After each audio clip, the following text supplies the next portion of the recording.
Assalamualaikum warahmatullahi wabarakatuh.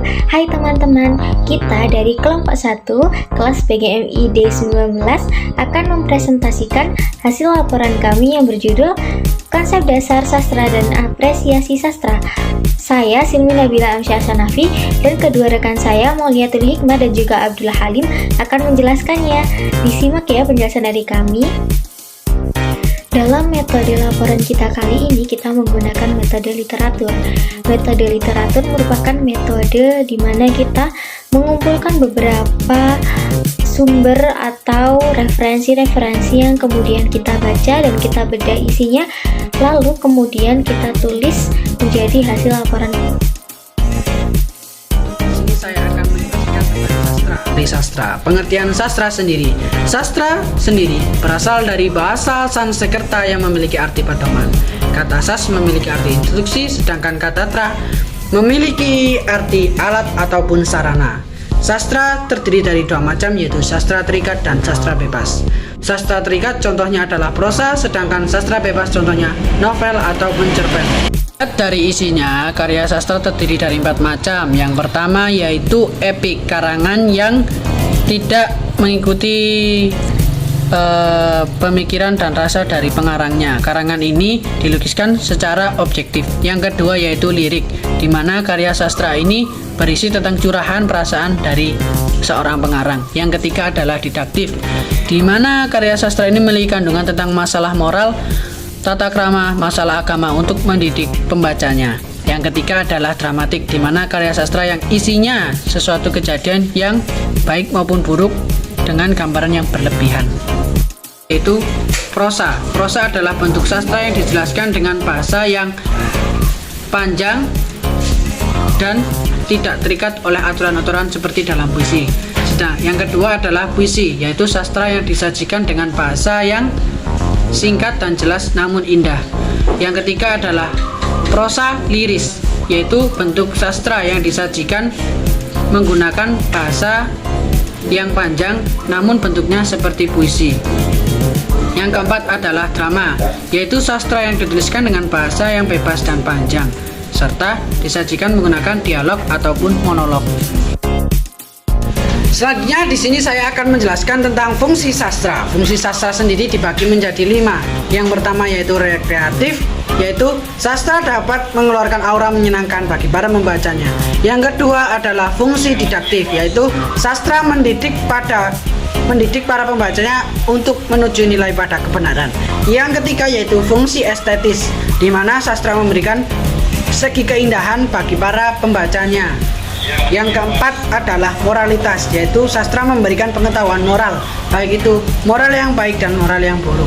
Sastra yang baik adalah memiliki moral yang tinggi. Dan yang kelima adalah fungsi religius. Di sini sastra memberikan karya-karya yang mengandung nilai ajaran untuk diteladani oleh para pembacanya.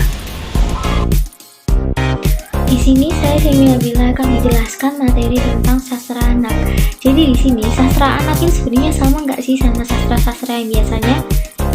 Tentu saja ada sedikit perbedaan pastinya di antara keduanya. Tujuan dari sastra sendiri dan sastra anak juga berbeda. Tujuan dari sastra biasa, tujuan utamanya adalah fokus untuk orang-orang dewasa atau kalangan-kalangan yang sudah di atas umur. Sedangkan sastra anak ini pokok tujuannya adalah tentu saja anak-anak yang pola pikirnya dan tingkat perkembangan intelektualnya juga sangat berbeda dengan kalangan dewasa atau kalangan kita-kita sendiri. Jadi di sini sastra anak itu merupakan sebuah karya sastra yang berisi sebuah tuangan rasa atau sebuah tuangan nilai-nilai kehidupan yang kemudian dimetaforakan atau dikembangkan lagi agar dapat tersampaikan kepada pola pikir atau perkembangan intelektual, emosional dan bahasa seorang anak gitu. Sejarah sastra anak. Jadi di awal permulaan sastra anak ini mulai muncul karena tradisi cerita atau dongeng sebelum tidur. Zaman dahulu sudah banyak nenek moyang kita yang menceritakan cerita-cerita kepada anak cucu mereka sebelum tidur. Nah, yang kemudian itu menjadi salah satu bentuk dari sastra lisan yang kemudian dikembangkan lagi hingga saat ini menjadi sebuah sastra tulis yang sampai sekarang dikembangkan menjadi bentuk bergambar juga. Nah, sastra anak ini digunakan untuk menanamkan nilai moral kepada anak sejak dini, karena anak-anak akan lebih mudah menanamkan nilai-nilai positif dan baik lewat dari sebuah cerita, karena itu tergantung dari pola berpikir anak yang sangat berbeda dengan orang dewasa. Pola berpikir mereka cenderung lebih mudah menerima sebuah bayangan-bayangan atau cerita-cerita, karena anak lebih suka berfantasi dan mengikuti imajinasi mereka. Di sini sastra anak terbagi menjadi beberapa jenis. Ya, dari bentuknya sendiri sastra itu terbagi menjadi dua, yakni sastra lisan ataupun sastra tulis. Nah, sastra tulis ini juga ada yang bergambar, ada juga yang tidak. Ada yang bersifat tradisional maupun modern, fiksi maupun non-fiksi, puisi, dan juga komik. Untuk yang pertama saya akan menjelaskan sastra anak lisan. Sastra anak lisan ini biasanya disebut dengan musi rimes. Nah, yang ini tadi yang sudah saya jelaskan tentang nenek moyang yang suka bercerita sebelum cucu atau anaknya tertidur, itu merupakan bentuk dari sastra lisan.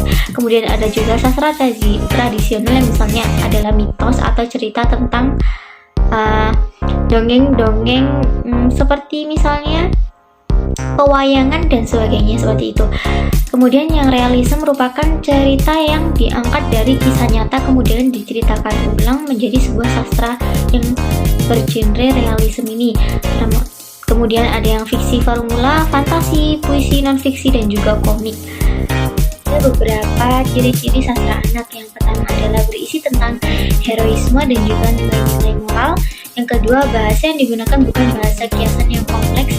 Yang ketiga, menghindari persoalan seks, erotisme, dendam, kebencian, dan juga lain sebagainya.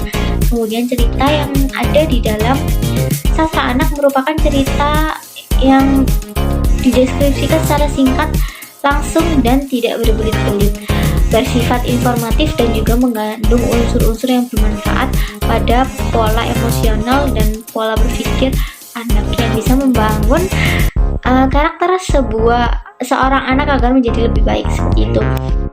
Sastra anak sendiri, yakni sebagian besar adalah yang pasti untuk mendidik, menghibur, dan juga membentuk kepribadian anak agar menjadi lebih baik dan juga menuntun kecerdasan emosional anak. Bagian dari apresiasi sastra.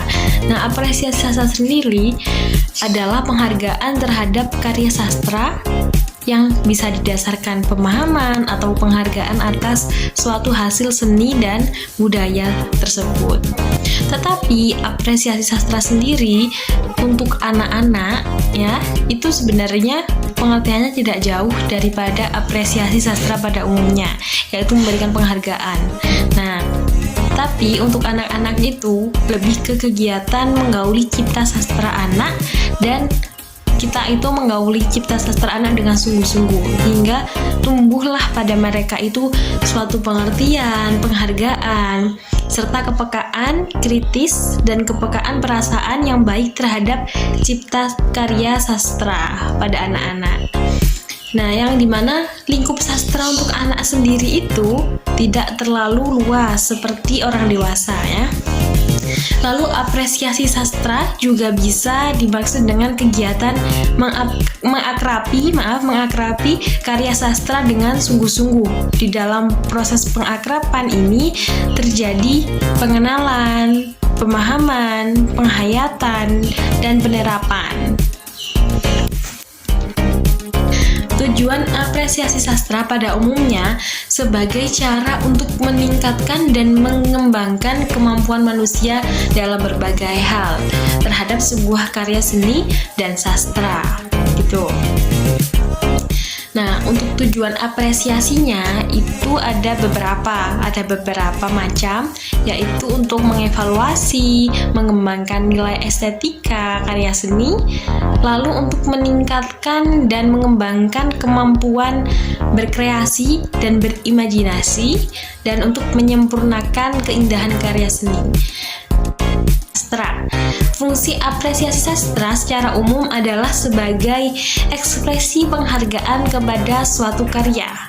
Nah, untuk fungsinya itu sebagai cara untuk memberikan penilaian. Nah, seperti yang saya bilang tadi, fungsi sama tujuan itu hampir sama ya.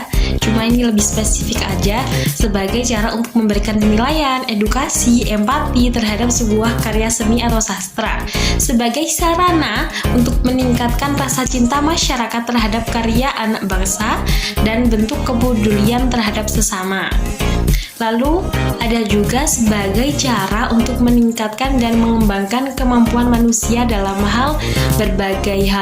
suatu hal atau berbagai hal. Nah, jadi fungsi apresiasi sastra itu sebenarnya sangat banyak, bisa kita temukan entah secara umum atau khusus. Nah, sesuai pandangan kita, dimanfaatkan sebagaimana baiknya. Sedangkan fungsi apresiasi sastra kepada anak atau untuk anak yaitu dapat meningkatkan imajinasi, meluaskan wawasan mereka, gitu. Tahap-tahap apresiasi sastra. Nah, pada prakteknya di dalam kegiatan apresiasi sastra terdapat beberapa tahapan khusus. Berikut tahapan khususnya. Yang pertama, nah tahapan ini ada 5 juga. Ya, ini sebab yang kelima yaitu tahapan-tahapan apresiasi sastra. Dan tahapan-tahapan apresiasi sastra itu ada 5.